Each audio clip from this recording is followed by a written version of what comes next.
What Grace does is to have firstly a paper sift and then secondly to have the interview process. For me, the paper sift was more beneficial because I felt that on paper I would be able to show my strengths in terms of intellectual ability, in terms of advocacy, because that's something that I'd been building on and I wanted to be able to use it. But more importantly was the financial certainty at the end. It was just such a confidence boost. It's the in almost saying, yeah, we've got faith in you, we think that you can make it, and giving you a kind of seal of approval before you've even set out in your career. And that was so key for me. For me, I had to try my best to get a scholarship, otherwise I wouldn't be where I am today, I don't think. And for me, I just felt like it was a friendly environment because I actually visited here before I applied and everybody was so helpful. I personally think it's the best kept secret. Winning a Grace Inn scholarship for the Bacchus was a stamp of approval. I got an email through and they said, you know, you've done it and you've got this scholarship.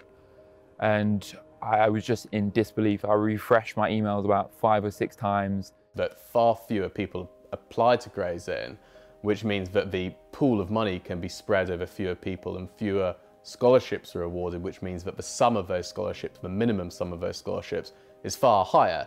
In the interview, it felt like they were genuinely just interested in me, what my career plans were, and what my thoughts were about some discussion topics. I'd be lying if I said that I wasn't nervous for the course of the interviews, but I was surprised that when I actually turned up on the day, it was a lot more casual than I was expecting. They take you in and sure that they're asking you about legal or ethical questions related to the law, but I don't think what your answer is in terms of is it right, is it wrong, that wasn't really important. What they were looking to do was see, you know, how you think about the issues, how you approach these things. You know, if you're given a problem, what sort of a person are you? How do you take in all of these issues and sort of put them together? How was your scholarship interview? You said yours didn't go too well, or at least you thought so. Well, I didn't think mine went too well. I think it was just quite daunting walking in to people that are doing the job that you aspire to have, and they're all the top of their game.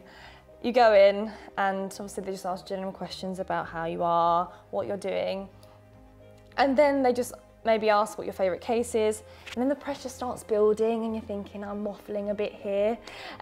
But like we had a discussion, didn't we? You think it's going worse than it really is. Yeah, always.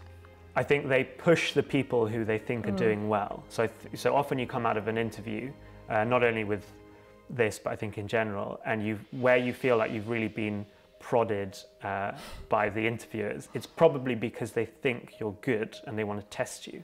And so that's why a lot of us, I think, came out of the process thinking, oh my God, you know, that was terrible, or I did terribly. And then we all ended up doing quite well because it was actually an indication that they wanted to see what we were made of. On the day of the interview, I was nervous, but not sweaty palms, jittery nervous. I never get that way before an interview. And I know that after 30 seconds, it would go away anyway. But I was nervous. When I got to the interview, we had a choice of 2 questions.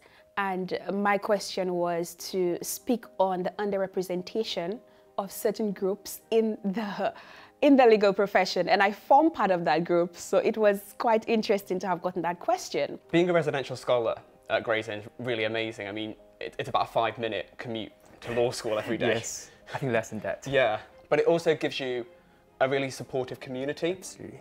There are 12 of us at the moment, and we're always meeting up, talking about the course, discussing our future careers.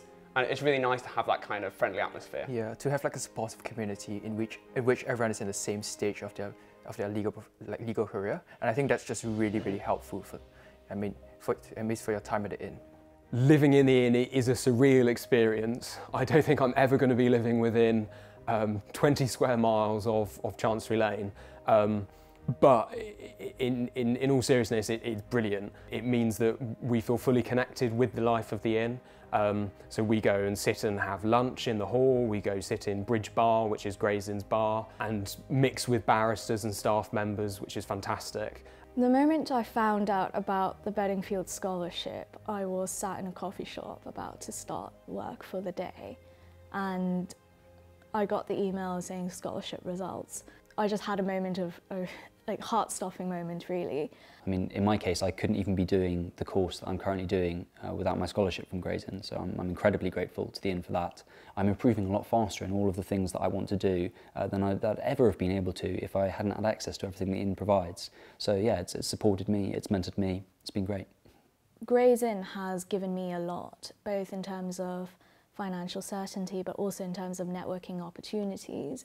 It's exactly what I wanted from an inn, and the support I've received has just made me so proud to be a member.